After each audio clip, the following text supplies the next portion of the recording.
Sa bawat pag-ikot ng oras ay siya ring pag-ikot ng mundo. Sinusukat nito ang bawat kabiguan o tagumpay ng tao. Pero marami pa rin ng tila hindi binibigyang pansin o halaga ang oras. Marami ang nasasayang na panahon at pagkakataon. Mga bagay na hindi na muling maibabalik pa. Sino nga ba sa atin ang binibigyan ng importansya ang usaping pinansyal o pananalapi kung saan nakasalalay ang ating kinabukasan? Maging mga pangarap ng ating pamilya, empleyado ka man o hindi, sa oras ng iyong pagreretiro, mangangailangan ka ng mga benepisyo mula sa ating pinagpaguran at pinaghandaan. Aasa tayo sa ating Social Security, pension, at malaking ipon. Kung hindi, para itong isang bangungot na ikakabahala natin. Sa mga ganitong sitwasyon, kailangan natin ng mga taong magtuturo ng paraan na makaahon at magkaroon ng bagong pagkakataon. Gagabay sa mga desisyon, lalo na sa usaping pinansyal. Mapagkakatiwalaan at may integridad. Ang International Marketing Group o IMG ay eksperto sa usaping ito. Isang independent company na may mga produktong tutulong sa bawat Pilipino na dumaranas sa hirap ng buhay. Pilipinong gustong makawala sa utang at maging financially secure. In terms of investment and savings, the most important ally would be time. So in investment, savings, the most important thing is time. Because a lot of small money eventually become big. But no matter how big the money is, if you don't have the time, it will never grow.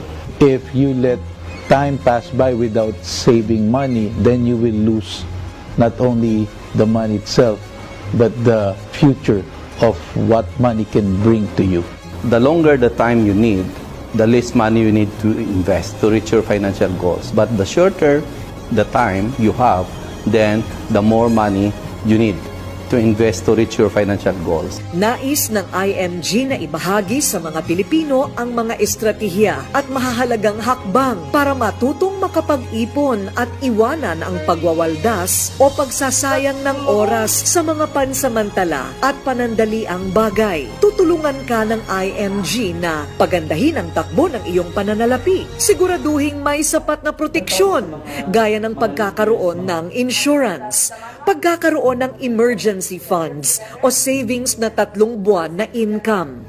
I-manage ang mga utang at makakawala dito at magsimula na makapag-ipon ng pangmatagalan. Anong direksyon ang tatahakin mo? Magsasayang ka pa ba ng oras o panahon? Kailan ka kikilos? Palilipasin mo bang muli ang napakabilis na takbo ng oras? Nasa kamay mo ang desisyon.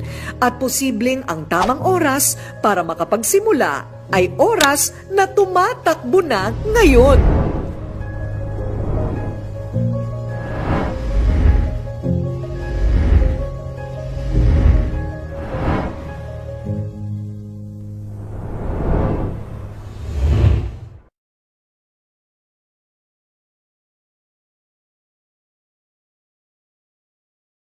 Magandang buhay po sa ating lahat. Eden Dumpit Agusin po ang inyong financial educator.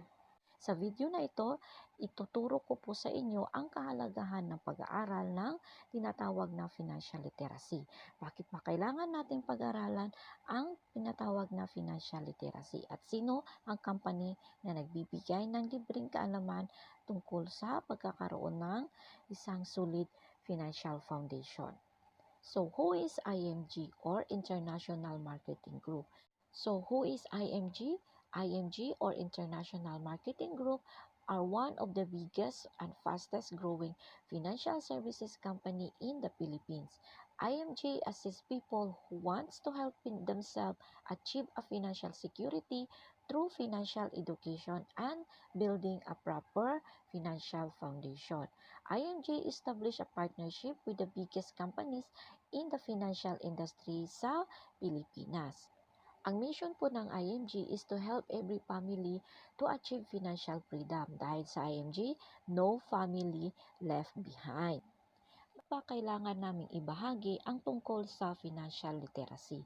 Kailangan naming ibahagi ang tungkol sa financial literacy dahil na rin sa tatlong kadahilanan. Ang isa dyan ay ang the rule of money is changing. So, ano bang ibig sabihin nito? Ang pera po natin ay bumababa po ang halaga nito. So, hindi na po katulad noon na yung 500 mo is marami ka pang nabibili. Ngayon po ang 500 po ay magkano na lamang po ang nabibili. So, kaya naman mahalaga po na mapag-aralan natin kung paano po ba ang makapag-invest sa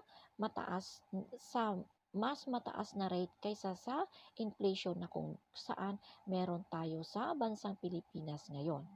Second is why na kailangan po nating pag-aralan ang financial literacy or bakit kailangan namin ibahagi ang tungkol sa financial literacy. Dahil po yan sa karamihan po sa ating mga kapwa Pilipino ay kulang po or lack of financial education. Na hindi naman po kaila sa atin na ang tungkol sa financial literacy ay hindi po ito na ituturo sa school noong tayo po ay nag-aaral. Kaya naman ang International Marketing Group ay handang magbigay po sa atin ng kaalaman upang magkaroon po tayo ng financial freedom pagdating po ng panahon. Ang ikatlong dahilan kung bakit natin kailangan na pag-aralan ang financial literacy dahil po ngayon na panahon, people live longer today. So ayon sa survey, ang lalaki daw po ay nabubuhay hanggang 69.52 at ang babae naman ay nabubuhay hanggang 75.59.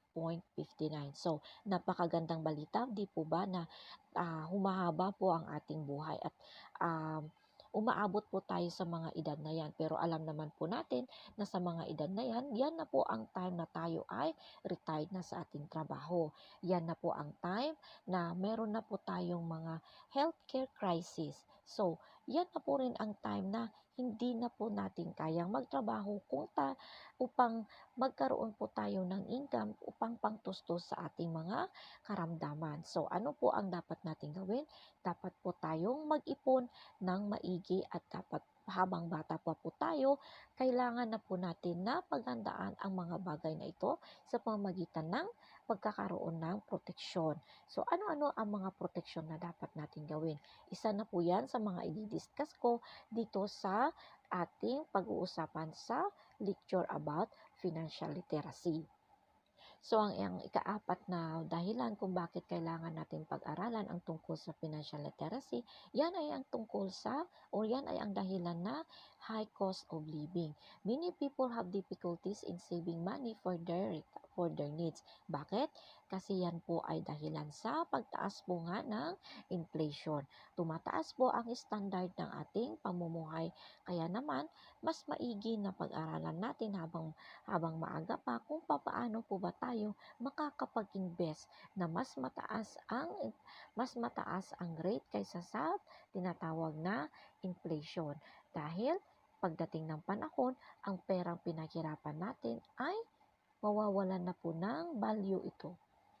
Bakit kailangan po nating pag-aralan ang financial literacy? Sabi nga po ni Robert Kiyosaki, money without financial intelligence is money gone. So, kahit kaano po kalaki ang ating kita, kung hindi po natin alam i-manage ito, lahat po ng ating kinikita ay mawawala rin ng saysay dahil hindi po natin ito siya na-manage ng maayos. Si IMG ay meron pong platform.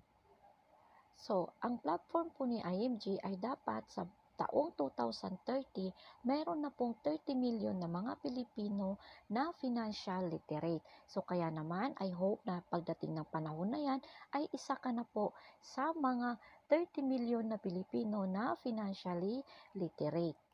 So, si IMG ay mayroong estratehiya sa pagbibuild ng strong, solid financial foundation. At yan po ay ang ituturo ko po sa inyo kung paano po tayo magkakaroon ng solid financial foundation. So, sa pagbibuild po ng ating solid financial foundation, meron po tayong 6 steps. Yan ay ang increasing our cash flow, healthcare, protection or life insurance, managing debt, emergency fund, at investment. So yan po ang 6 na pag-uusapan natin upang pagkaroon po tayo ng tinatawag na solid financial foundation. Katulad nga ng sabi ko sa pagbibuild ng kung tayo po ay nagpagawa ng bahay, dapat meron po tayong matibay na pundasyon. So sa pagbibuild po rin ng ating solid financial foundation, dapat po is meron din po tayong tinatawag na matibay na pundasyon. At sisimulan po natin yan sa pinakababa. At yan ay ang increasing our cash flow.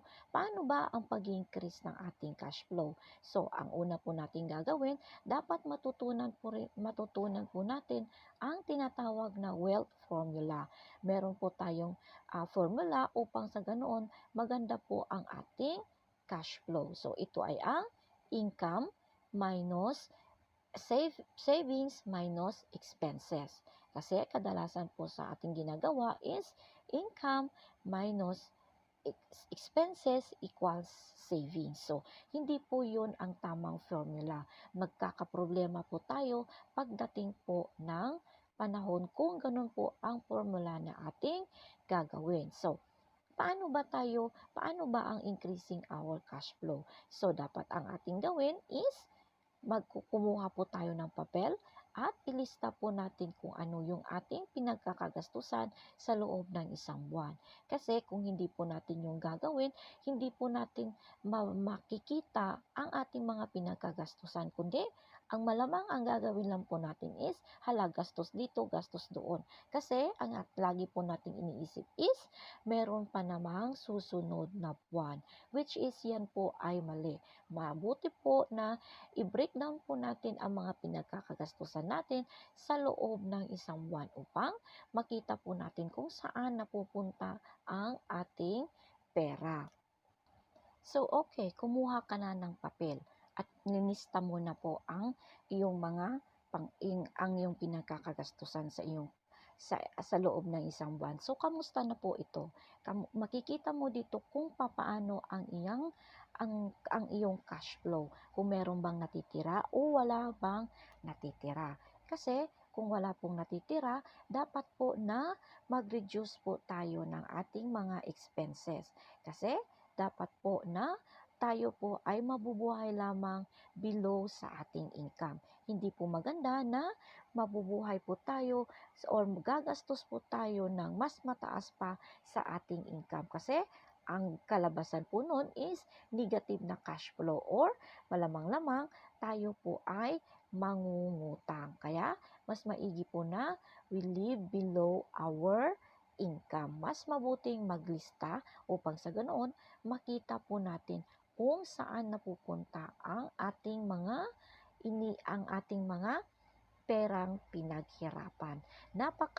Napakahirap po sa totoo lang na mag-budget, pero kung susundin po natin ang tinatawag na wealth formula, ito po ay makakatulong po sa atin. Paano ba ang wealth formula? Tulad nga ng sabi ko, income, 100% of your income is kakaltasan po natin yan ng ating 10% na tithes. Kasi ang ating 10% na tithes, ito po ay ang pasasalamat po natin sa Poong May Kapal sa mga biyayang ipinagkakalob niya sa atin. At sunod is 20%. Ito ay ang ipupunta or iririgalo po natin yan sa ating sarili. Kasi tayo po ay kailangan kumuha ng proteksyon upang sa ganoon, pagdating ng panahon, pagdating ng ating retirement, meron po tayong magagamit. Diyan po natin ilaan ang 20% na galing sa ating income. So, meron pa po tayong 30% na 70% na natira. So, paano naman yung 70%? Dito po natin kukunin yung panggastos natin sa loob ng isang buwan. So, katulad nga ng sabi ko, paano ba natin mapagkakasya ang 70%? Magre-reduce po tayo ng ating mga expenses. Total, nilista mo naman yung mga pinagagastusan mo sa loob ng isang buwan. Tignan mo po doon kung ano yung mga needs at wants mo lang. So, ano yung mga needs na kailangan mong bilhin, yun po ang iyong iiwan. So, yung mga wants lang po natin, alisin po natin yun sa listahan upang sa ganoon, ang 70% na naiwan sa ating 100% na sahod is magkakasya. So, ano naman kung hindi po talaga magkasya? Yan na po ang time na mag-create po tayo ng extra income. Napakaraming paraan po para magkaroon po tayo ng extra income. Tulad na lamang kung ikaw ay nagtatrabaho sa factory, kay kung pwede naman na mag-overtime, so gawin mo upang magkaroon ka ng extra na income. So kung sa office ka, di gawin mo mag-extra hour upang sa ganoon, mabayaran po kayo ng company ng extra na pay ninyo. So, sa ganung paraan, meron na po tayong pagdagdag doon sa 70% na dapat nga nagastusin po natin. Or, kung wala naman, marami pong dapat pong gawin. Kung ikaw ay marunong magluto, subukan mo pong magluto at ibenta po ito. Or, gawin po natin ang tinatawag na online sellings. Napakamaraming paraan po na upang magkaroon po tayo ng tinatawag na extra income upang sa ganoon hindi po tayo mahihirapan sa ating cash flow or maganda po ang takbo ng ating cash flow upang sa ganoon tayo po ay magkakaroon din po ng ipon para sa ating pagtanda. So, ang pangalawang step po na ating gagawin upang magkaroon po tayo ng isang solid financial foundation ay yun ay ang pagkuha ng tamang healthcare. Yes, tama po ang iyong narinig. Meron pong mga healthcare na tamang kukunin natin upang sa ganoon, pagdating ng panahon, tayo po ay mayroong gagamitin kung tayo po ay nagkasakit. Kung sasabihin mo sa akin is meron ka ng PhilHealth, maganda po yun. Pero lagi po natin iisipin na si PhilHealth ay hindi po niya binabayaran ng buo ang lahat ng ating hospital bills. So, kaya napakahalaga po na magkaroon po tayo ng tinatawag na extra healthcare. Kasi, bakit? Kung kahit isa po sa membro ng ating pamilya ay magkakasakit at wala po tayong sapat na healthcare or kulang ang healthcare na kung meron tayo, malamang-lamang po na mauubos ang ating ipon at ang masaklap, mauubos din po ang ating mga pinundar na mga ari-arian.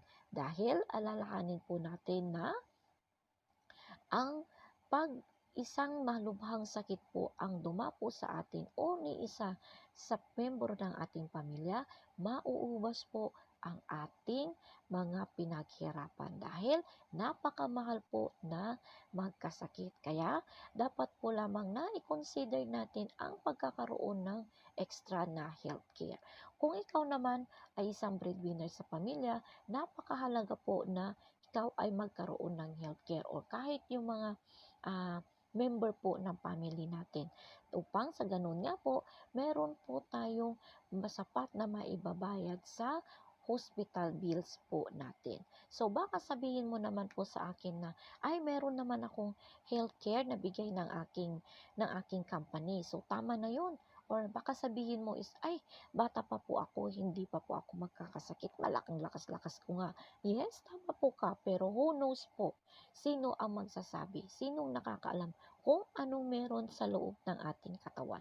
Wala, di ba? So, hindi tapos mahalaga po na ngayon pa lamang is paghandaan na po natin. Kung meron ka pong healthcare na bigay ng iyong company, yan po ay maganda. Pero tatandaan po natin na yan lamang po ay magagamit mo habang ikaw ay nagtatrabaho sa company na kung saan ka or sa amo na kung saan ka. Pero pagdating ng panahon na ikaw ay magre-retiro, hindi mo na po ito magagamit. Kaya mas maigi na habang meron ka pang pera or meron ka pang trabaho, kumuha ka na po ng magandang extra na healthcare. Kung gusto mo na magkaroon ng magandang extra na healthcare, meron po tayong separate na topic dyan. At ituturo po namin sa inyo ang kagandahan ng pagkakaroon ng tinatawag na long-term healthcare. So, the third step po para po tayo magkaroon ng isang solid financial foundation, ito ay ang pagkuha po natin ng tinatawag na proteksyon. Ano ang proteksyon na yan? Ito ay ang tinatawag na life insurance. So, marami po sa atin na mayroong mga life insurance pero hindi po life insurance para sa sarili. Dahil ang una po natin pinoprovide ay ang proteksyon po ng ating bahay, ating sasakyan, ating mga ari-arian. Yan po ang mga inuuna po natin na proteksyon. Pero paano naman po tayo? Paano naman po tayo na nagtatrabaho? Ikaw na isang breadwinner, may proteksyon ka na ba? Alam mo ba na napakahalaga na magkaroon po tayo ng life insurance? Dahil ang life insurance po ay provides protection for your family in case na ang isang breadwinner ay mawala ng hindi inaasahan. Dahil yan pong life insurance na yan ay replacement po sa income na nawala ng breadwinner. At alam po rin po ba natin na ang life insurance ay pwede po nating pambayad sa mga tinatawag na estate tax. So, kaya naman, napakahalaga po na magkaroon po tayo ng tinatawag na protection or life insurance. Dahil, ang isa pa nga pong dahilan, dahil kailangan po natin yan kasi pag ang isang breadwinner nga po ay nawala nang hindi po inaasahan, ang life insurance na yan ay ang magiging kapalit ng kanyang income na nawala upang sa ganoon ang mga ari-arian na napundar ay hindi po ito mawawala na saysay dahil nabinta na po ito. So, kaya mas maganda na magkaroon po tayo ng life insurance kasi magiging preserve po ito para po sa mga investment na ating pinundar upang sa ganoon hindi po ito mabibinta ng ating mga pamilya. So, napakaganda nga po talaga na magkaroon po tayo ng sapat na life insurance. Kung gusto mo na malaman ang insurance or kung magkano ang insurance na dapat mong gawin, meron din pong mga separate lectures about po dito sa pagkakaroon ng tinatawag na life insurance. So, ang ikaapat po na pundasyon na ating gagawin upang magkaroon po tayo ng isang solid financial foundation is yung pagmamanage po ng panguutang or debt, managing our debt. So, kung meron po tayong mga utang na may malaking interes, unahin na po natin itong bayaran. Kasi, mas maganda po na magkaroon po tayo ng investment na walang utang or kailangan po natin itong kailangan po nating i-aware ang ating sarili na hindi po sa lahat ng bagay ay kailangan po nating umutang. Napakahirap po na magkaroon po ng utang. Kasi personally ako po, naranasan ko po na magkaroon ng patong-patong na utang at yun po ay magiging isang bangungot po natin kung tayo ay nawili sa pangungutang. Pero ako po, hindi po ako nagkaroon ng maraming utang nang dahil sa luho lamang. Nagkaroon po ako ng maraming utang noon dahil po sa mga hindi inaasahan na crisis sa buhay. Kaya naman, pinapayo ko sa inyo na dapat po huwag po tayong umutang ng dahil lamang po sa mga luho natin. Alam po ba natin na meron pong dalawang paraan ng utang or meron pong two ways po ng utang. Ito ay ang bad at saka good na utang. Ano yung bad at good na utang? Ang bad po, yung pangungutang po natin para lamang makabili po tayo ng ating mga luho or para lamang meron po tayong magagamit sa outing upang hindi po tayo magiging o hindi po tayo ma-out sa outing ng ating mga barkada. So, kung wala po tayong pang outing, wag na po tayong mangutang. Total, na ang place naman po na pupuntahan ninyo is andyan lang po naman. So, ang dapat mo pong gawin is pag-ipunan po kung mayroong plano ang barkada na outing o may plano kayo na pupuntahan, pag-ipunan po natin ito upang sa ganoon, hindi na po natin kailangang mangutang. So, kung gusto mo na magkaroon ng birthday party na bongga, malayo pa lamang po, paghandaan na po natin. Kung ngayon, katulad ngayon, meron palapit na po ang Pasko. Nung ikaw ay may trabaho na ngayon pa lamang po ay paghandaan na po natin yung mga bagay na plano natin pagdating po ng Pasko upang sa ganoon hindi po tayo mahuhulog sa utang. So, ano ba ang utang na good? Ang utang na good, ito ay yung pangungutang mo ng pera o ng isang bagay na alam mo na makakapagbigay sa iyo ng income na mas mataas kaysa sa inutang mo na pera. So, napakahalaga po na tignan po natin ng maigi kung halimbawa nangutang ka po ng pera at nilagay mo po ito sa negosyo, tignan mo po ng maigi kung ang interest ba ng pera is mababa sa kikitain mo, kikitain ng negosyo mo ipapatayo. So, dapat po malaman po natin or mapag-aralan po natin ng maigi ang good at saka bad na utang. So, the fifth step po para magkaroon po tayo ng solid financial foundation, ito po ay ang pagkakaroon po natin ng emergency fund. So, ano ba ang emergency fund? Ito ay ang pera na kinakailangan natin itabi para sa atin na pwede po natin itong makuha 24/7. Napakahalaga po na magkaroon po tayo ng emergency fund dahil pag meron po tayong mga emergency, meron po tayong mabubunot. Ano ba yung mga emergency na hindi nga po natin inaasahan, kaya nga po emergency kasi hindi po natin to inaasahan. Katulad na lamang po pag nawalan ka ng trabaho. So, kung nawalan ka po ng trabaho at ikaw ay may emergency fund, hindi ka po masyadong mamumroblema kasi meron ka pong naitabi na gagastusin sa loob ng 3 to 6 months. Yes, tama po kayo. Dapat po tayo ay magkaroon ng emergency fund na 3 to 6 months ng total amount na ating ginagastos sa loob ng isang buwan. Upang sa ganoon, kung mawalan man tayo ng trabaho, meron po tayong magagamit at hindi po tayo kailangan na umutang pa. So, di ba sa panahon po natin ngayon na meron po tayong pandemic, marami pong nabigla.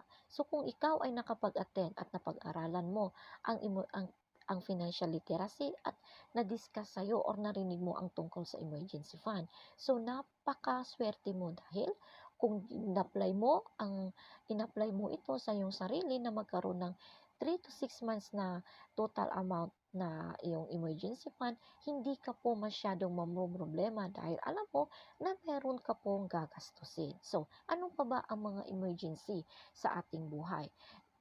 Isa na dyan ay ang pagkawalan ng trabaho or hindi inaasahan na mawalan po tayo ng trabaho or magkaroon po ng emergency yung sasakyan natin. Kailangan ipaayos yung bahay natin. Kailangan po na kung may tulong, kailangan po natin na ipaayos. Isa po yan sa mga emergencies or kung mayroon po tayong mga kamag-anak, kaibigan na nangangailangan ng ating tulong, meron po tayong mabubunot kahit papaano na ipang tulong po sa kanila.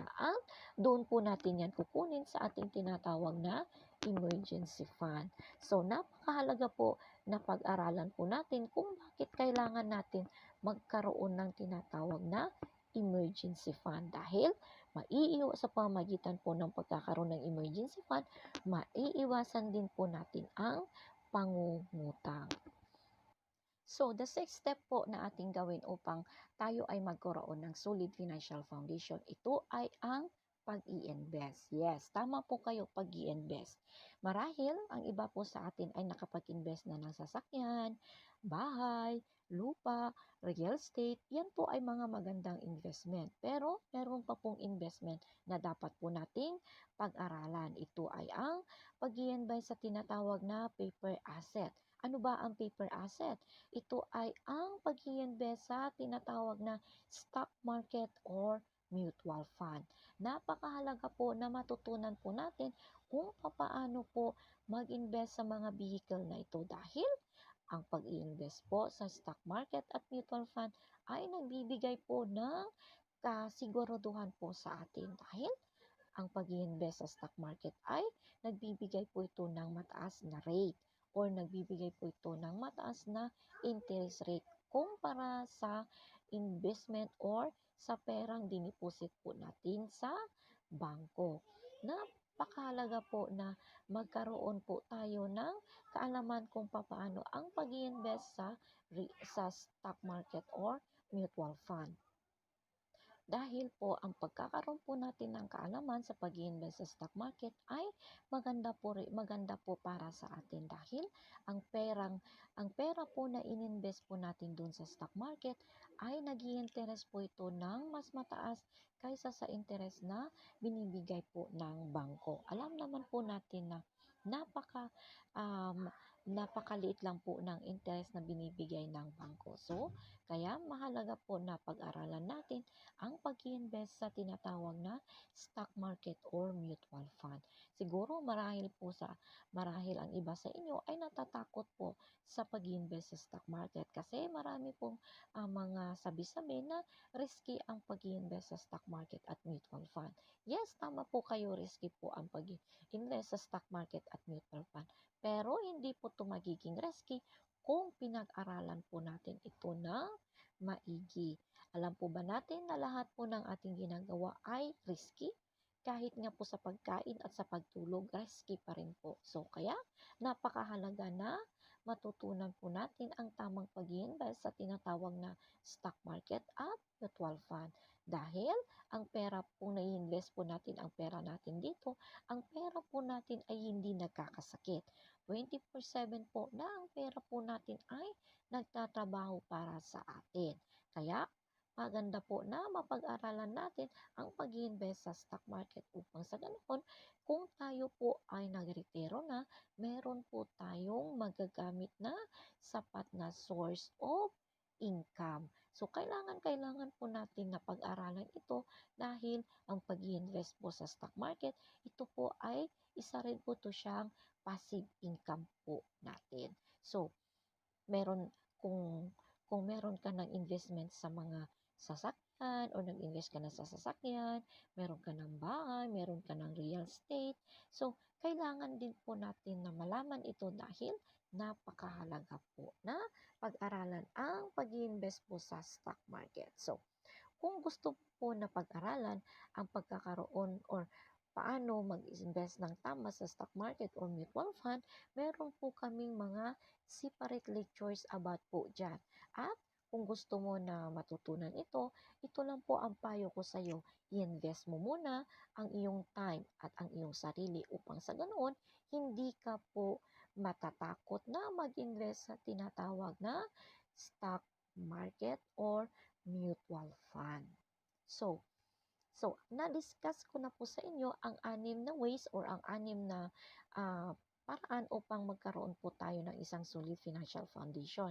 Ito ay ang pagkakaroon ng cash flow, pagkakaroon ng extra healthcare, pagkakaroon ng proteksyon na life insurance, pagmamanage po ng ating utang, pagkakaroon ng emergency fund, pagkakaroon ng investment na tinasa paper asset at solid asset. So, kung meron ka na po nito or na-build mo na po ang 6 na ito, meron ka na pong tinatawag na solid financial foundation upang sa ganoon, pagdating po ng panahon, tayo ay magkakaroon ng tinatawag na financial freedom. Dahil ang financial education is not just for the wealthy, it's for everybody. So, kailangan po na pag-aralan natin kung paano po tayo magkaroon ng solid financial foundation upang sa ganoon, pagdating ng panahon, tayo ay magkakaroon ng tinatawag na financial freedom. So I hope na marami po kayong natutunan sa maikling video na ito at sana magkaka-interes po kayo na pag-aralan pa po ng mabuti ang pagtatawag na Solid Financial Foundation. Kung gusto mo pa po ng mas marami pang kaalaman tungkol sa pagkakaroon ng Solid Financial Foundation, inaanyayahan po kita na i-invest ang iyong time at sarili sa pakikinig ng financial lecture sa aming mga via online lectures. So, napakahalaga po na pag-aralan po ito natin ng mabuti upang sa ganoon tayo po ay makapag-build ng ating solid financial foundation. So hanggang dito na lamang po at maraming salamat sa iyong pakikinig sa video na ito. Hanggang sa muli pong video at na nagsasabing suffer now and enjoy later.